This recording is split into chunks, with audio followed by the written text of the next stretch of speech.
Assalamualaikum warahmatullahi taala wabarakatuh.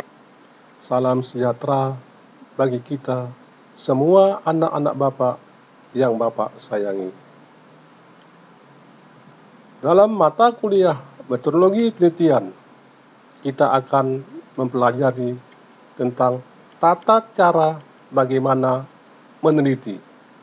Tentunya penelitian yang kita pelajari bukan saja untuk meneliti di luar kampus, tetapi yang sangat penting kita mengadakan penelitian kita untuk skripsi.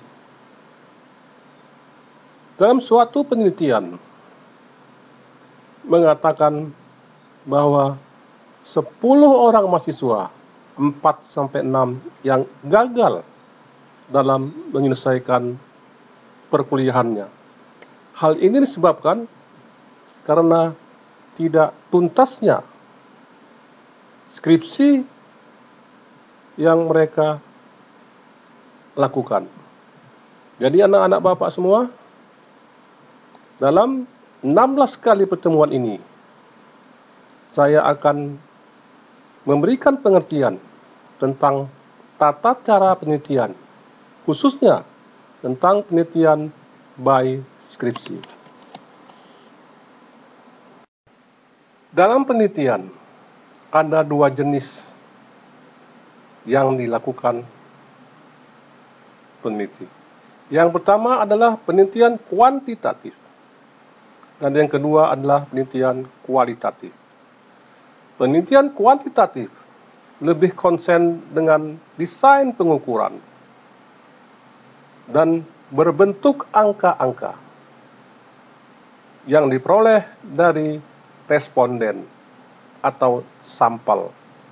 Kemudian penelitian kualitatif itu lebih konsen dengan kekayaan, jalinan, dan feeling dari data. Atau dengan kata lain, penelitian kualitatif ini berbentuk narasi-narasi atau kata-kata. Sedangkan respondennya adalah peneliti itu sendiri. Paling tidak di samping peneliti itu, ada informan-informan yang membantu peneliti untuk menghasilkan narasi-narasi atau kata-kata. Selanjutnya, perbedaan antara penelitian kualitatif dan kuantitatif. Yang pertama, kalau dia kualitatif, kedudukan suatu peneliti itu melakukan studi awal sebelum dia melakukan penelitian. Sedangkan kualitatif, penggalian interpretasi subjek. Kemudian strategi penelitian. Dalam kuantitatif, itu strategi penelitiannya adalah berstruktur. Kalau dia kualitatif, strategi penelitiannya tidak berstruktur. Kemudian analisis data. Kalau kuantitatif, kita menganalisis data secara individual atau orang per orang atau responden per responden. Sedangkan kualitatif secara kontekstual. Kemudian subjek yang diteliti. Kalau dia kuantitatif, single level analysis. Satu dia yang kita teliti atau subjek yang akan diteliti. Kalau dia kualitatif, multi-level analysis yang berarti banyak atau jamak. Kalau kita melihat jenis data, menurut para ahli, misalnya menurut Sinoman, kuantitatif tadi seperti saya jelaskan di atas merupakan angka-angka, sedangkan kualitatif merupakan kata-kata, kalimat, foto, atau impresi. Kalau menurut si Rumke, De Jonge, data kualitatif, data dengan skala nominal. Data kuantitatif berskala interval dan diskrit. Kemudian data semi-kuantitatif adalah skala ordinal. Sebagai catatan kita, data kualitatif tadi yang diperoleh dari penelitian kuantitatif, yaitu data dari responden. Sedangkan dalam penelitian kualitatif tidak disebut sebagai data, tetapi informasi yang berasal dari informan atau narasumber. Dalam penelitian kualitatif tidak dikenal istilah responden, tetapi informan, seperti yang saya jelaskan di atas. Kalau kita lihat jenis-jenis data dalam penelitian yang berdasarkan tujuan. Yang pertama adalah penelitian eksploratif. Yang kedua adalah penelitian deskriptif. Dan yang ketiga adalah penelitian eksplanatif.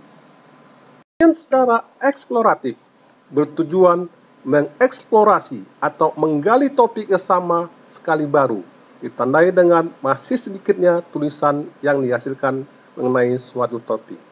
Jadi eksploratif ini kita menggali ya topik-topik yang sama sekali baru.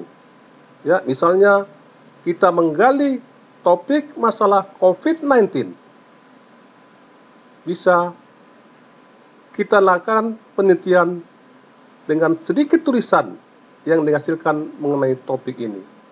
Kemudian tujuannya apa? Memformulasikan pertanyaan penelitian yang lebih tepat sehingga hasil penelitian nanti dapat menjawab pertanyaan-pertanyaan selanjutnya. Jadi kalau seandainya penelitian tadi yang kita contohkan adalah mengenai COVID-19, hasilnya adalah kita dapat memformulasikan bagaimana pelajaran di masa COVID-19 ini. Kemudian dalam eksploratif kita mengajukan pertanyaan apa yang diteliti. Kemudian kreatif, fleksibel, dan terbuka. Kedua, penelitian deskriptif. Penelitian ini bertujuan menggambarkan fenomena sosial yang ada di tengah masyarakat. Jadi tujuan penelitian ini akan menyajikan gambaran yang lengkap mengenai setting sosial dan hubungan-hubungan yang terdapat dalam penelitian tersebut. Dan dalam penelitian ini memiliki definisi yang jelas mengenai subjek penelitiannya. Kalau eksploratif tadi mengatakan mengajukan pertanyaan apa, tetapi dalam deskriptif ini mengajukan pertanyaan siapa. Ketiga adalah penelitian eksplanatif. Eksplanatif ini menjelaskan bagaimana sebuah fenomena sosial terjadi di tengah masyarakat.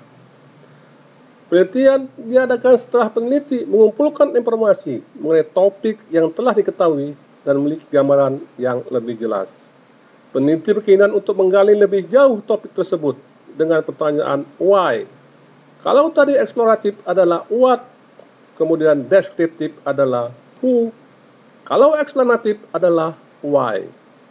Penelitian eksplanatif mencari sebab akibat dan alasan mengapa suatu terjadi. Dalam penelitian, kita harus mengidentifikasi masalah. Apa masalah yang terjadi di suatu kantor atau di suatu perusahaan? Masalah itu penting agar kita meneliti tepat sasaran dan memberikan kesimpulan kepada tempat penelitian itu. Contohnya, sering terjadi pencurian sepeda motor di parkir kampus. Kita teliti, itu identifikasi masalahnya. Apa? Ya? Apa yang harus dilakukan? Dapat kita teliti. Kemudian, mahasiswa sulit ketemu dosen pembimbing. Itu kita identifikasi masalah.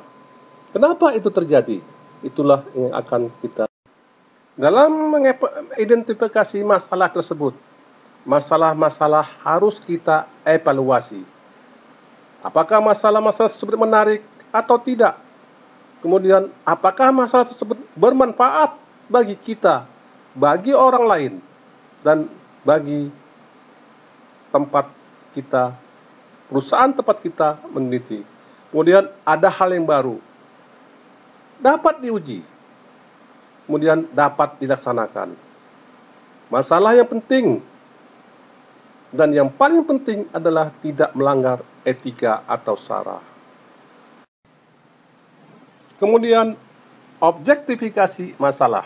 Kita bisa mengadakan studi literatur ke perpustakaan dan mengambil teori-teori, jurnal-jurnal atau buku-buku ya, yang kita sebut bahwa masalah kita itu globally accept as problem.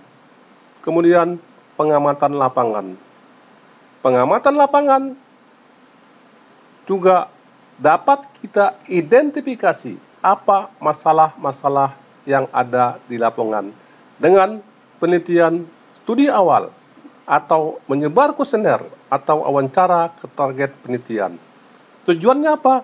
Tujuannya agar kita mendapatkan atau mengidentifikasi masalah-masalah yang ada di tempat penelitian tersebut. Kalau kita berbicara tentang kerangka umum penelitian, ada 4 sub kerangka. Yang pertama adalah identifikasi atau penemuan masalah. Kemudian kita rumuskan dengan hipotesa melalui landasan teori. Yang ketiga, kita uji hipotesis tadi dan kita analisis bagaimana perencanaan sistem, implementasi, uji coba, ataupun evaluasi. Kemudian kita simpulkan. Itulah kerangka umum penelitian. Kalau kita bicara tentang latar belakang, apa sih yang kita tulis di latar belakang tersebut? Yang kita tulis dalam latar belakang tersebut agar mendorong pembaca untuk mengetahui apa yang dilakukan dalam penelitian. Kemudian, mengapa kita adakan penelitian tersebut? Kemudian, masalah apa yang akan diselesaikan dalam penelitian? Kemudian, pihak-pihak yang terlibat. Siapa pihak-pihak yang terlibat? Ya, gambaran manfaat penelitian. Apa manfaat penelitian yang kita teliti tersebut? Kemudian input, proses, output dalam penelitian tersebut. Apa metode yang dipakai? Kemudian keaslian dan dukungan penelitian sebelumnya. Di dalam latar belakang ada rumusan masalah. Kita rumuskan masalah-masalah tersebut dan kita uraikan dalam rumusan masalah. Biasanya dalam rumusan masalah memakai kalimat tanya, tetapi tidak harus jelas, singkat, dan tidak bias, multi tafsir atau nyata. Kemudian yang ketiga adalah batasan masalah. Kita batasi masalah-masalah yang akan kita teliti agar tidak berkembang kemana-mana, supaya ruang lingkup pembahasan tidak meluas dan mengembang. Bagian mana yang harus kita kaji, harus kita interest, dan mana yang tidak. Kita jelaskan spesifikasi variabel terkait masalah yang diteliti. Yang keempat adalah tujuan. Kita harus melakukan dalam penelitian kita. Tujuan apa yang harus kita capai? Umumnya, tujuan tersebut berupa kata kerja, menganalisa transaksi penjualan, contohnya, merancang sistem informasi yang eksekutif, membangun aplikasi layanan, dan sebagainya. Kita sebutkan tujuan kita, apa yang kita tuju dalam penelitian tersebut. Yang kelima adalah manfaat. Apa manfaat penelitian kita? Sebutkan kegunaan dari hasil produk penelitian kita. Pendidikan mengandung kata sifat, lebih mudah, lebih murah, semakin cepat, lebih efisien, lebih efektif, dan sebagainya. Jadi, manfaat yang kita dapat dari penelitian kita masukkan ke sub 5 manfaat. Jadi, kita akan berbicara tentang langkah-langkah metodologi penelitian. Apa sih langkah-langkah yang harus kita kerjakan dalam melakukan penelitian? Yang pertama, pengumpulan data. Kita kumpulkan data-data yang akan kita teliti. Kemudian kita lakukan studi kepustakaan dan analisa dan desain. Kemudian kita, kalau diperlukan, pembuatan program, kemudian implementasi. Dan yang sangat penting adalah kita mengadakan uji coba sebelum melakukan penelitian, kesimpulan, dan penyusunan laporan yang berbentuk skripsi. Nah, itulah anak-anak bapak semua, ya, pembelajaran yang pertama mengenai penelitian. Tugas kita yang pertama adalah menganalisis skripsi yang saudara pilih dan saudara dapatkan di perpustakaan. Judulnya apa, latar belakangnya, rumusan masalah yang dalam skripsi tersebut, batasan masalah, tujuannya apa, manfaatnya apa. Kemudian berikan saran. Ya, kita kumpulkan minggu depan. Kita akhiri. Wassalamualaikum warahmatullahi wabarakatuh dan selamat siang kepada semua anak-anak Bapak.